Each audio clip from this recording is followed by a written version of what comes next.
this is about the most indebted period in the history of the world. I never thought I would see so much debt so quickly as we have seen in the last few months. So what we're really talking about is government debt, because no one expects governments to go bankrupt, although we all know that occasionally they do default.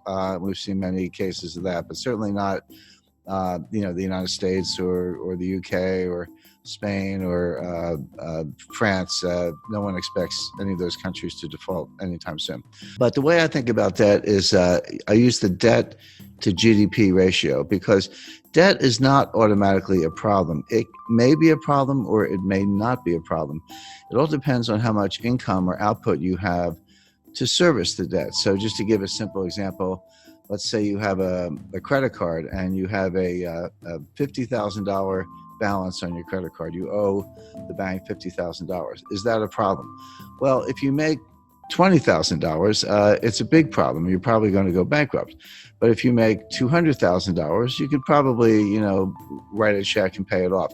So the answer as to whether the debt is a problem or not can only be thought about in relation to your income. And so I use the debt to GDP ratio. I say, how much debt does a country have? How much debt is outstanding? And how big is their GDP? And when you use that ratio, if you're at, say, 30% or even 40%, that's a comfortable ratio. Yes, you have some debt, but you also have, say, a strong economy and your ability to service the debt by collecting taxes or other sources of revenue is very reasonable, and that debt level is sustainable. But when you get up to 60% happens to be the level under the Maastricht Treaty, where the members of the European Union are not supposed to have debt in excess of 60% of their GDP. Now, many of them do. I'm not saying this is a hard and fast rule, but that's where Angela Merkel gets a little bit upset when you're above 60%. And Spain and France and some other, Italy certainly are above that threshold. But there's another threshold that's important, which is 90%. And 90% comes out of the research of Ken Rogoff and Carmen Reinhart.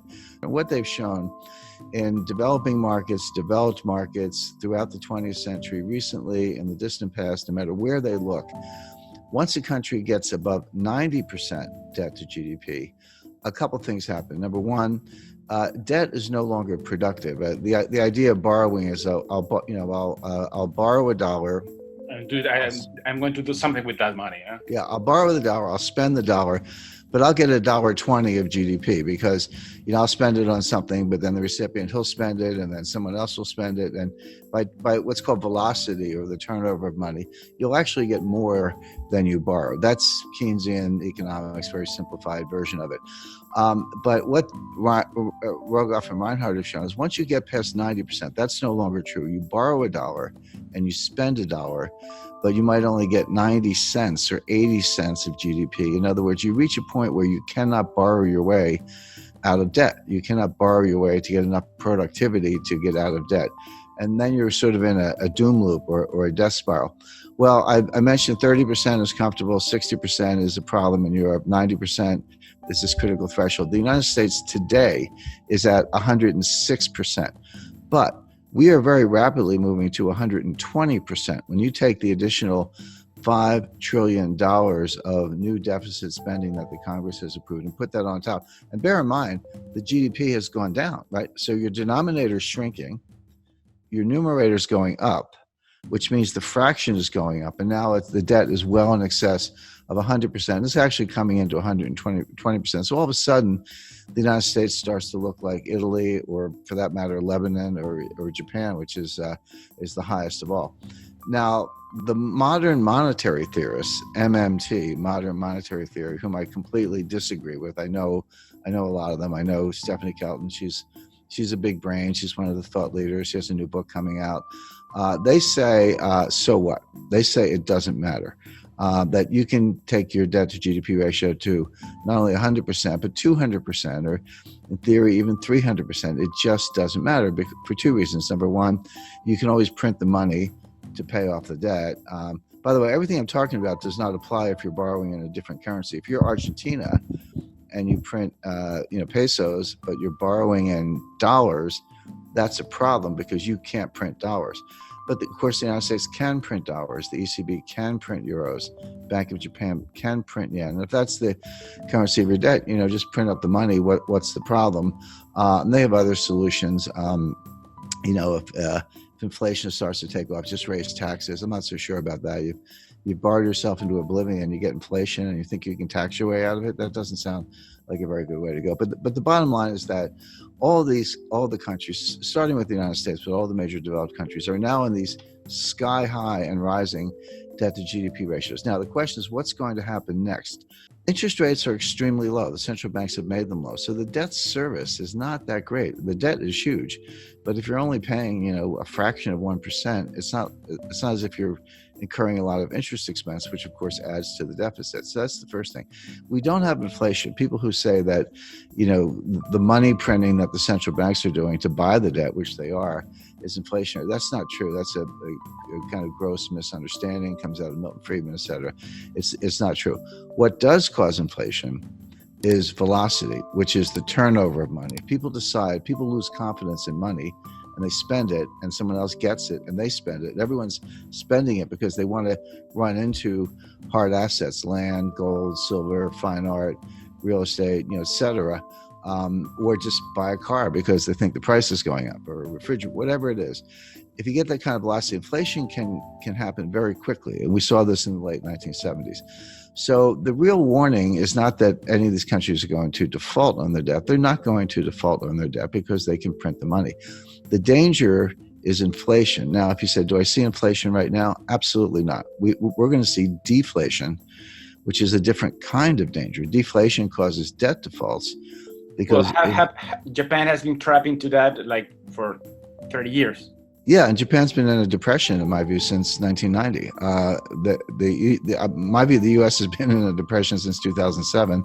We're in our second lost decade. Japan's entering their fourth lost decade. But it's as if all the countries in the world are getting more and more like Japan. I had a meeting with Saki Kibara-san. He was very famous in the 1980s. He was known as Mr. Yen. He was an assistant finance minister in Japan, but he was called Mr. Yen. But very smart guy, very nice guy. And I confronted him on this. I said, Saki Kibara-san, your debt keeps going up and your debt to GDP ratio is sky high and your GDP is kind of flat. And he said, yes, but you're missing one thing. He said, our population is going down, which is true. So on an overall basis, they're flat, but on a per capita basis, their GDP is actually outperforming. So I said, so the logic of that is that someday there'll be one person left in Japan and she will own the entire country and be the richest person in the world. Well, it's very bad for Argentina, and here's why. If you, or Chile for that matter, if you borrow in dollars and then we have deflation, what does that mean?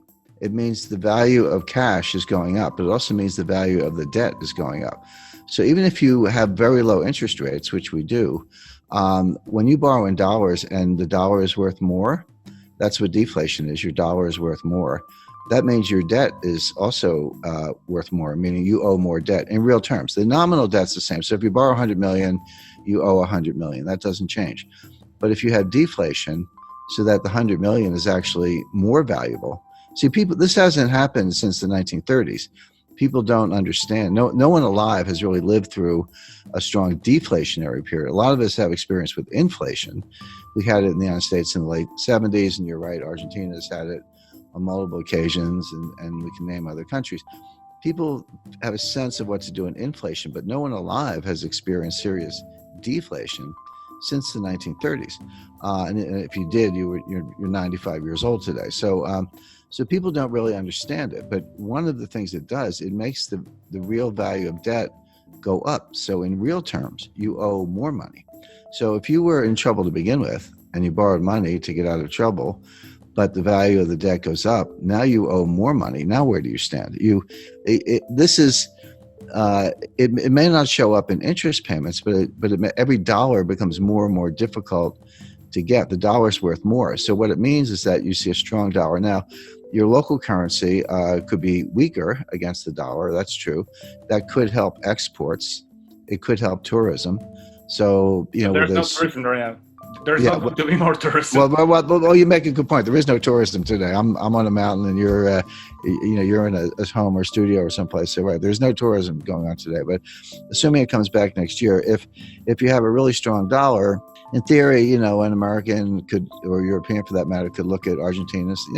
I've been to Argentina many times. It's one of the most beautiful countries in the world, and nice people, great restaurants. So, but it could look kind of like a bargain to somebody with a very strong currency. Sure. But that's not really Argentina's problem. Argentina needs more high-tech industry, more high-value-added industry. It needs to break out of what's called the middle income trap, where you get to a certain point, but you can't get past that point because you can't just do it with assembly style manufacturing jobs. You need high value added jobs. You need technology is what you need.